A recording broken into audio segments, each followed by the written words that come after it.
Una buena compresión puede hacer maravillas en las voces. Te permite traerlas al frente de la mezcla sin preocuparte por esas notas altas de volumen que hacen que todo se tape en los oídos en la sala. Si tus voces tienen demasiadas variaciones de volumen, esto va a dar la sensación de que es un sonido inestable. El compresor se encarga de reducir esos altos y bajos para que el sonido sea más estable. Esto nos va a permitir ubicarlos mejor en la mezcla, pero hay que tener cuidado. La compresión en exceso puede hacer que las voces suenen demasiado aburridas.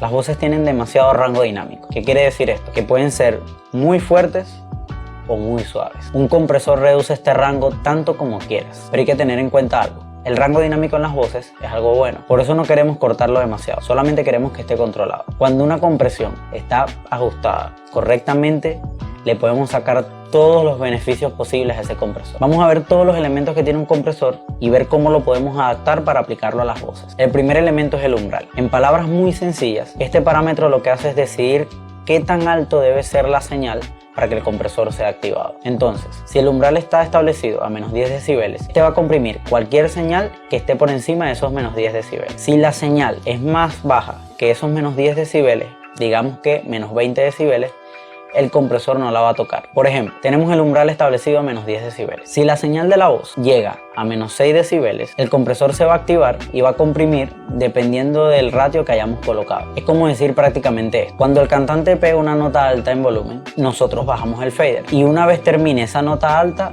es como volverla a colocar donde estaba. No puedo darte un número exacto para configurar el umbral porque cada situación es diferente. Sin embargo, te recomiendo ajustar el umbral hasta que veas que el medidor de reducción de ganancia no sobrepasa los 6 decibeles. El medidor de reducción de ganancia lo que hace es mostrarte cuánto el compresor está reduciendo esa señal. En las voces me he dado cuenta que empiezan a sonar aplastadas cuando se comprime más allá de 6 decibeles. Pero como ya te mencioné antes, cada situación es diferente. Intenta no copiar valores de compresión. Solo úsalos como punto de partida para ajustar el compresor a tus necesidades. El segundo elemento es el ratio. El ratio es el que decide cuán agresivo va a ser ese compresor cuando actúe. Una proporción alta, por ejemplo de 2:1, va a comprimir mucho más agresivo que una baja, como por ejemplo una relación de 3:1. Cuando hablamos de un ratio de 3:1, probablemente te estés preguntando qué es lo que significa esto. Básicamente es así. Por cada 3 decibeles que la señal sobrepase el umbral, el compresor va a permitir que solo pase 1 decibel. Por ejemplo, digamos que el umbral está configurado a menos 6 decibeles y tenemos un ratio de 3:1. Si la voz llega a los menos 3 decibeles, el compresor solo va a permitir que pasen menos 5 decibeles por ese solo decibel que tenemos de tolerancia. Si la señal ahora llega a más 3 decibeles, estos son ahora 9 decibeles por encima de nuestro umbral de menos 6 decibeles. Como nuestro ratio de 3:1 solamente permite que pase 1 decibel por cada 3 decibeles de ganancia por encima del umbral, entonces ahora tenemos 3 decibeles de tolerancia. Entonces, de esos 9 decibeles que están por encima de nuestro umbral, solo van a pasar menos 3 decibeles de nuestro umbral de menos 6 decibeles. Sé que todo esto suena un poco complejo, pero ya poco a poco irás entendiendo mejor de qué se trata. Pude haberte dado simplemente el valor de ratio que funcione para las voces, pero es importante que entiendas cómo funciona cada valor del compresor. Hazlo antes de configurar cualquier ajuste de compresión en tu mezcla. Ahora sí, el ratio para voces. Un buen ratio para voces es el de 3:1. Si tienes la necesidad de configurarlo más abajo de esto, lo más probable es que no necesite compresión. Y si lo pones un poco más alto, de 3:1, lo más seguro es que la voz suene demasiado aplastada. El tercer elemento es el de ataque y liberación. El ajuste de ataque decide cuánto tiempo le toma al compresor actuar. Entonces, un número más bajo,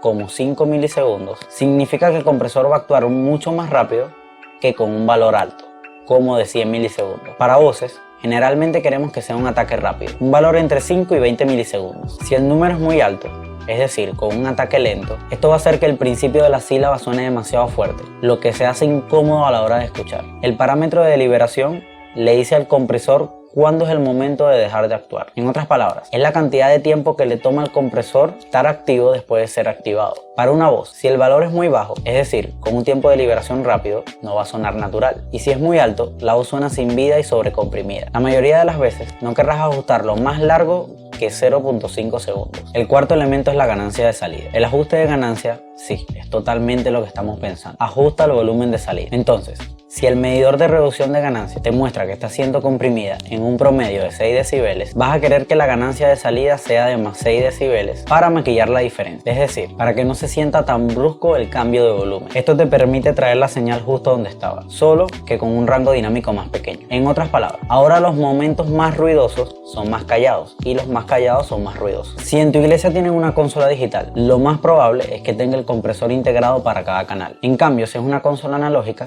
vas a tener que comprar un compresor para cada canal.